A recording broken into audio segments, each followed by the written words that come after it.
Le DAF Fresh Morning, c'est 104.5 tonnes de bonne humeur. Tous les matins sur Urban FM.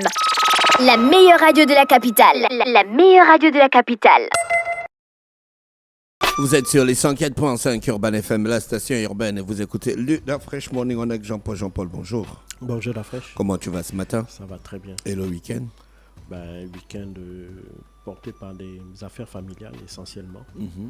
Et puis bon, j'en ai profité aussi un peu pour remettre de l'ordre dans certaines de mes affaires. Et puis voilà. En gros, c'est ça. D'accord. L'actualité internationale nous emmène où ce matin? On va revenir sur le discours de Joe Biden hier, un discours qu'il a effectué au département d'État. Pourquoi? Parce que le département d'État, c'est le ministère des Affaires étrangères. Et Joe Biden, à moins d'une semaine de son départ de la Maison-Blanche, avait tenu à y faire son discours d'adieu. Et ce discours d'adieu était aussi une espèce de rétrospective sur son action en matière de politique étrangère durant les 4 années où il était à la Maison-Blanche. Et donc, Joe Biden est donc revenu sur ce qu'il a considéré comme étant ses grands succès sur le plan diplomatique pour lui. La guerre commerciale face à la Chine, le soutien à l'Ukraine face à la Russie, ou encore, évidemment, la question des changements climatiques.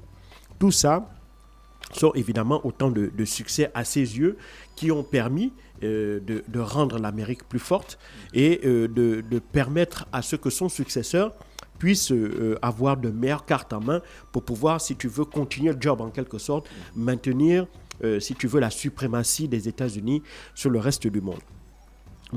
Évidemment, dans ce discours, il a aussi omis de dire un certain nombre d'échecs, de mon point de vue. D'abord, le départ catastrophique d'Afghanistan. Il ne faut pas l'oublier qu'en janvier 2020, Joe Biden avait dû ordonner quasiment contre son gré le départ des troupes américaines qui était basé en Afghanistan depuis plus de 2 décennies. Et on avait vu ces images totalement ahurissantes de centaines de personnes qui avaient envahi les bases américaines et qui s'agrippaient même jusqu'aux roues de l'avion pour espérer être emmenés aux États-Unis. Bref, sur le départ, on le sait, le départ des troupes américaines d'Afghanistan avait été très très mal organisé. Il s'est aussi abstenu de parler évidemment de l'alliance de ce qu'il appelle les adversaires et concurrents des États-Unis. Il faut savoir que sous sa présidence, Joe Biden, on a assisté à des rapprochements totalement inédits. Un rapprochement entre la Russie et la Chine, du fait conjointement à la fois de la guerre commerciale contre la Chine et, si tu veux, de la guerre militaire, la guerre militaire, oui, avec la Russie, il faut savoir que tout le monde le sait, le proxy dans cette affaire, dans ce conflit entre la Russie et les États-Unis, c'est l'Ukraine. Et donc, Joe Biden a expliqué que Vladimir Poutine, dans son action, dans sa volonté de conquête de l'Ukraine, a totalement échoué, puisqu'il n'est pas parvenu à dominer l'ensemble du territoire ukrainien.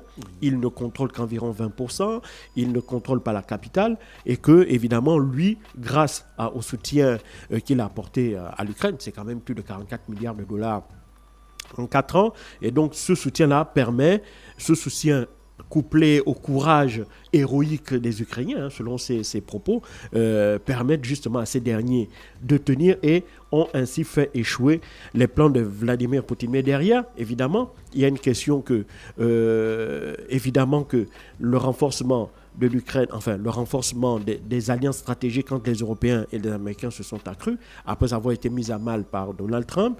Mais dans la foulée, ce rapprochement, on a vu aussi ce rapprochement, comme je le disais, entre la Russie et la Chine. Et derrière, il y a aussi évidemment d'autres rapprochements qui, par le biais des BRICS, sont en train de mettre en place une forme d'alternative à cette domination américaine. Donc plus que jamais, on voit des pays qui se mettent vent debout contre ce qu'ils considèrent comme étant une espèce de domination inacceptable maintenant des États-Unis sur le reste de la planète. Et donc ça, évidemment, ce sont ces facteurs-là dont il n'a pas voulu véritablement s'appuyer. Et puis derrière, dans son discours de politique étrangère, il a, dans sa manière de s'exprimer, il s'est abstenu à la fois de citer Donald Trump, son successeur, pour ne pas essayer de mettre aussi en avant son échec. Il ne faut pas l'oublier que le départ de Joe Biden dans ces circonstances est aussi dû en grande partie à un certain nombre d'erreurs qu'il a commises. La première des erreurs étant de n'avoir pas préparé Kamala Harris véritablement à être en position de pouvoir lui succéder. Deuxièmement, son obstination au départ à vouloir être candidat à sa propre succession, et avec les effets que l'on a vus lors de l'unique bataille, de l'unique confrontation sur un plateau télévisé avec Donald Trump, et tout le cataclysme que cela avait déclenché, étant donné le piètre passage de Joe Biden lors de ce débat télévisé-là. Et donc tout ça, évidemment, il s'est abstenu d'en parler, comme il s'est abstenu aussi de parler de la bande de Gaza. Il a juste dit que pour ce qui concerne Israël et les otages, les États-Unis, en appui, sont sur le point d'obtenir un accord pour la libération des otages. Il n'a absolument pas parlé de la guerre à Gaza. Il ne faut pas oublier que au cours en près d'un an, voire un an et demi de conflit, il faut savoir que les Américains ont accordé plus de 8 milliards de dollars à Israël dans cette guerre contre le Hamas. Et il faut aussi savoir que bien que les États-Unis aient paradoxalement condamné le fait que les civils palestiniens soient les plus grosses victimes des attaques israéliennes, mais en aucun cas Joe Biden n'a diminué la cadence de l'aide militaire apportée à Israël. Donc on est à la fois, et il ne faut pas aussi oublier que l'administration Biden a bloqué toutes les résolutions au niveau du Conseil de sécurité pouvant contraindre Israël à un cessez-le-feu ou à un arrêt des hostilités. Donc tout ça fait que, évidemment, ce sont des points sur lesquels il n'a pas voulu revenir, et il a carrément omis de les mentionner, mais ça ne veut pas dire que ce ne sont pas des choses qui ne vont pas ternir justement son administration. Mais pour l'instant, Joe Biden estime que, évidemment, ce sont des écarts qui sont mineurs et qui ne vont pas avoir véritablement un impact négatif sur la globalité de son action à la tête des États-Unis au cours des 4 dernières années. Et donc pour lui, c'est vrai que le renforcement au sein de l'OTAN est une réalité du fait de son arrivée à la Maison-Blanche, parce qu'il a justement renforcé l'influence de l'OTAN, à l'opposé de Donald Trump qui, lui, voulait quasiment la démanteler parce qu'il estimait que ça ne servait à rien, à part vider les poches du contribuable américain. La deuxième chose, c'est que, évidemment, d'un point de vue économique, les Américains ont renforcé le fait de la dépendance des Européens vis-à-vis des Américains, notamment sur le plan énergétique et sur le plan technologique. Sur le plan énergétique, les Américains vendent plus que jamais du pétrole et du gaz aux Européens à un prix 4 fois supérieur à ce que ces mêmes Européens achetaient le pétrole et le gaz aux Russes. On a aussi les Américains qui ont vu les dépenses militaires des Européens considérablement augmenter, et ces dépenses militaires-là leur sont particulièrement favorables puisque l'essentiel de ces dépenses se font en achetant du matériel et des équipements américains. Donc, effectivement, de ce point de vue-là, les alliances stratégiques entre les États-Unis et l'Europe se sont renforcées. L'influence américaine en Europe s'est considérablement renforcée. Le découplage entre la Russie et l'Europe, notamment sur le plan économique et sur le plan énergétique, c'est aussi une réalité. On l'a particulièrement vu avec le sabotage du gazoduc Nord Stream, et donc l'arrêt total des 2 gazoducs, puisque le deuxième n'était jamais rentré en service. Donc le fait qu'on voit aussi ce sabotage et cet arrêt total d'échange de gaz entre la Russie et l'Europe, évidemment, est un succès. Dans la foulée, il a aussi omis de parler de l'attaque du gazoduc Turk Stream, parce qu'il faut savoir qu'il y avait 2 gazoducs qui partaient de Russie vers l'Europe.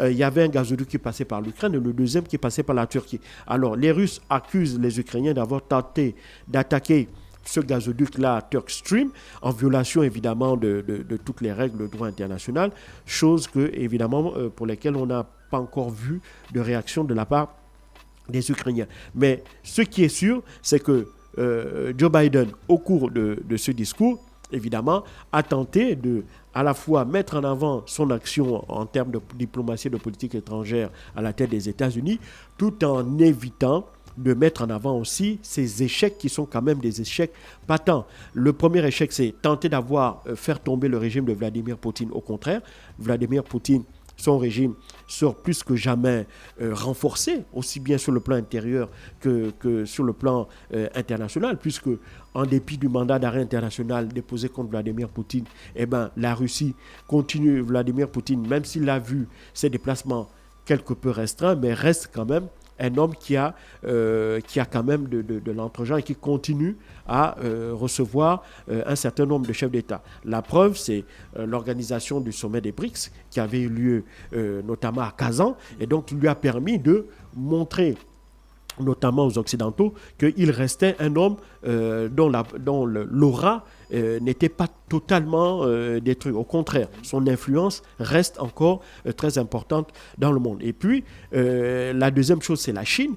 En dépit de le renforcement de la guerre commerciale contre la Chine, les restrictions notamment sur le plan technologique pour essayer de freiner l'avancée technologique de la Chine, là aussi, il y a un véritable échec, puisque la guerre commerciale que les Américains livrent à la Chine, et ils sont parfaitement conscients qu'ils ne peuvent pas lancer une guerre totale, parce qu'ils ont besoin aussi de la Chine pour pouvoir continuer à fabriquer un certain nombre de produits dont ils ont besoin dans leur marché américain. Ça, c'est et la deuxième chose dont on ne parle pas souvent assez, c'est qu'ils ont aussi besoin de la Chine pour acheter du dollar. Il faut que la Chine échange en dollars parce que ce dollar-là permet ainsi de financer le déficit budgétaire américain. Donc, ils ont besoin à la fois de la Chine pour pouvoir continuer à produire des biens qu'ils ne produisent pas pour l'instant sur leur territoire, et aussi ils ont besoin de la Chine pour pouvoir continuer à utiliser les bons du Trésor américain et ainsi financer leur déficit. Donc de ce point de vue-là, la guerre, elle a évidemment ses limites. Et puis le troisième volet, et le dernier sur lequel Joe Biden estime qu'il a évidemment fait, il va laisser il s'est notamment satisfait, c'est la question climatique. Il faut savoir que Donald Trump, arrivé à la Maison-Blanche, était sorti des accords de Paris. Joe Biden y était revenu, il les avait réintroduits, et puis pour lui, ça a été une très bonne chose parce que les Américains ont récupéré ce leadership-là dans la guerre contre le réchauffement climatique. Sauf que évidemment, il a également noté que cette avancée, de son point de vue, risque d'être menacée avec le retour de Donald Trump, qui, lui, est clairement un climato-sceptique. Et il a même nommé à ce poste une figure, justement, des climato-sceptiques aux États-Unis. Donc, de ce point de vue, il craint un espèce de retour en arrière, et ça, c'est une réalité, de la part de l'administration Trump, après des avancées, évidemment, que les Américains, enfin, les avancées que son administration a pu obtenir dans le cadre des luttes contre les réchauffements climatiques et la préservation notamment du climat et de la biodiversité. Donc, grosso modo, on peut dire que c'est un discours qui, de mon point de vue, est en demi-teinte. Demi-teinte pourquoi ? Parce qu'il s'est appesanti sur les points forts de son administration, mais il a surtout omis de parler de tout ce qu'on peut considérer comme de véritables échecs sur le plan diplomatique de la part aussi de cette même administration. Merci Jean-Paul avec nous ce matin sur les 104.5 Urban FM, la station urbaine. Jean-Paul qui revenait donc sur le discours d'au revoir de Joe Biden.